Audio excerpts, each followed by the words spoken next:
Hello dear learners, एक बार फिर से आपका परफेक्ट लर्निंग क्लासेस में स्वागत है। और आज का जो हमारा टॉपिक रहेगा वो वोकैब को लेकर रहेगा, क्योंकि अभी अप्रैल में आपके एसएससी सीजीएल मेंस का प्री का एग्जाम होगा। और हमने देखा है कि किसी भी एग्जाम के अंदर वोकैब की वेटेज जो है वो काफ़ी ज़्यादा रहती है। और एसएससी की बात करें, जैसे सीएचएसएल के प्री की बात करें या सीजीएल के प्री की बात करें, तो हम कम से कम आपके एंटोनियम्स, synonyms, phrasal verbs, idioms, one word substitutions और स्पेलिंग एरर, यहाँ तक कि क्लोज टेस्ट के अंदर भी वोकैब का पोर्शन रहता है।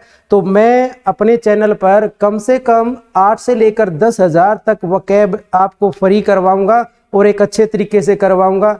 जैसे आज मेरी पहली वीडियो है वोकैब को लेकर और मैंने कुछ इडियम्स डाल रखी हैं। तो देखो, जैसे all idioms related to moon, तो मून को लेकर, मून से रिलेटेड बहुत सारी इडियम्स आई हैं डिफेंस के एग्जाम में भी और एसएससी के एग्जाम या हरियाणा के एग्जाम, जैसे अभी ग्राम सचिव पटवारी के एग्जाम को पोस्टपोन कर दिया था सीईटी के कारण, तो उनमें भी पूछी जा सकती है।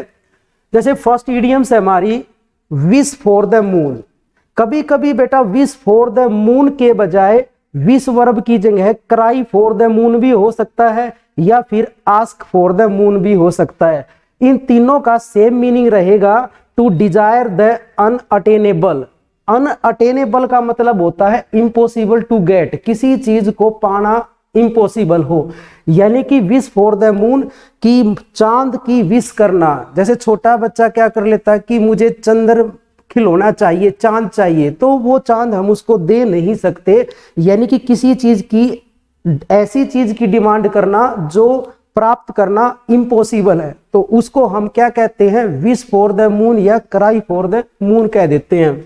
जैसे मैंने लिखा to demand something that is impossible to get. कभी कभी बेटा टू डिजायर द अनअटेनेबल की जगह to demand something that is impossible to get लिख देगा। तो ध्यान रहे, दोनों का मीनिंग सेम है बट वर्ड अलग अलग दे सकता है। तो विश फॉर द मून का मतलब क्या हुआ, किसी ऐसी चीज की डिमांड करना जो प्राप्त करना इम्पॉसिबल है। For example, we should not cry for the moon. We should not cry for the moon, हमें ऐसी चीज की डिमांड नहीं करनी चाहिए जो प्राप्त नहीं की जा सकती हो। सेकेंड इडियम्स आती है हमारी ऑन क्लाउड 9। बेटा ऑन क्लाउड 9 आए या फिर to be over the moon आए या फिर to be in 7th haven आए, इन तीनों इडियम्स का सेम मीनिंग होता है टू बी एक्सट्रीमली हैप्पी, यानी कि बहुत ज्यादा खुश। जब हम बहुत ज्यादा खुश होते हैं, कुछ हमें ऐसा मिल जाए या हमारा लक्ष्य पूरा हो जाए कि हम बहुत ज्यादा खुश होंगे, तो उस के लिए हम ऑन क्लाउड 9 या to be over the moon या फिर to be in 7th heaven idiom के थ्रू उसको एक्सप्रेस करते हैं। तो इन तीनों इडियम का क्या मीनिंग हुआ, टू बी एक्सट्रीमली हैप्पी, बहुत ज्यादा खुश। For example, Seema was over the moon. Seema बहुत ज्यादा खुश थी once she learned her son was coming to visit her. जब उसको ये पता चला कि उसका बेटा उससे मिलने के लिए आ रहा था, तो वो इस चीज को लेकर बहुत ज्यादा खुश थी। थर्ड इडियम्स की बात करें, मैनी मून्स एगो।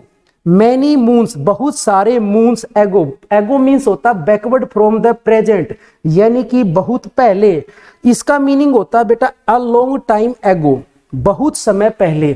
तो बहुत समय पहले को हम मैनी मून्स एगो बोल देते हैं। तो मैनी मून्स एगो का मीनिंग हुआ बेटा बहुत समय पहले। For example, many moons ago I used to play a lot of cricket. कहता कि काफी समय पहले की बात है, मैं क्या खेलता था, बहुत ज्यादा क्रिकेट खेलता था। तो बेटा जब आपने लॉन्ग टाइम एगो को एक्सप्रेस करना हो तो उसकी जगह पर आप क्या इडियम्स यूज करोगे, मैनी मून्स एगो यूज करोगे।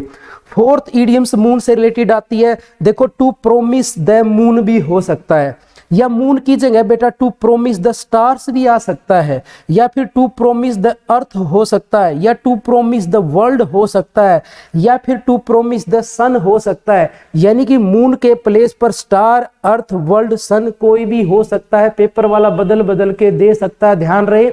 अब आप समझ ही गए होंगे कि टू प्रोमिस द मून यानी कि प्रोमिस वादा करना किस चीज का, चांद तारों का वादा करना। तो आपको पता होगा एज यू नो चांद तारों का वादा करने का मतलब किसी ऐसी चीज का वादा करना जो हम दे नहीं सकते, तो उसको हम क्या कहते हैं, उस चीज को पूरा नहीं कर सकते वादे को, तो वो एक तरह से फॉल्स प्रोमिस ही हो गया। फॉल्स प्रोमिस को ही हम क्या बोल देते हैं, झूठे वादे को ही हम क्या बोल देते हैं, टू प्रोमिस द मून बोल देते हैं। जैसे मैंने इसका मीनिंग लिखा, टू मेक प्रोमिसेस, प्रोमिस करना that are impossible to fulfil, कि वो वादे करना जिनको पूरा नहीं किया जा सकता, उन वादों को करना जिनको पूरा नहीं किया जा सकता, तो उनके लिए हम क्या कहते हैं, to promise the moon, sun, stars et cetera हम बोल देते हैं। तो इस तरह हमारी इडियम्स आएंगी।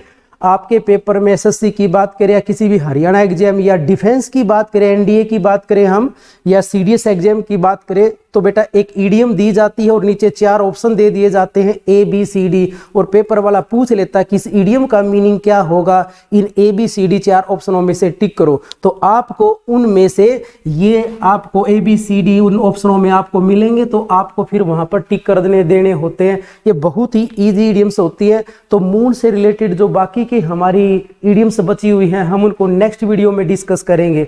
साथ साथ हम बेटा एंटोनियम, सिनोनिम्स और वन वर्ड को लेकर भी अपनी वीडियो बनाएंगे, ताकि वोकैब हमारी इकट्ठी वोकैब जो है वो साथ साथ चलती रहे।